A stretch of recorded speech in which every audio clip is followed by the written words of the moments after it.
أعوذ بالله من الشيطان الرجيم. وإذ بوأنا لإبراهيم مكان البيت ألا تشرك بي شيئا وطهر بيتي للطائفين والقائمين والركع السجود. وأذن في الناس بالحج يأتوك رجالا وعلى كل ضامر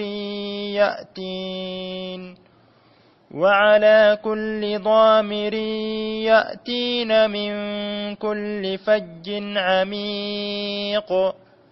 وأذن في الناس بالحج يأتوك رجالا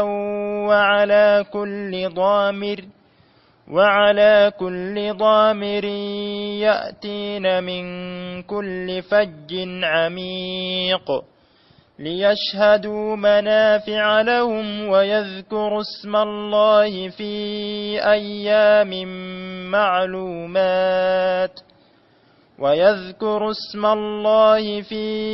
أيام معلومات على ما رزقهم من بهيمة الأنعام فكلوا منها وأطعموا البائس الفقير ثم ليقضوا تفثهم وليوفوا نذورهم وليطوفوا بالبيت العتيق.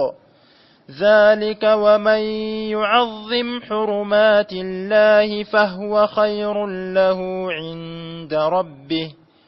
وأحلت لكم الأنعام إلا ما يتلى عليكم فاجتنبوا الرجس من الأوثان واجتنبوا قول الزور حنفاء لله غير مشركين به.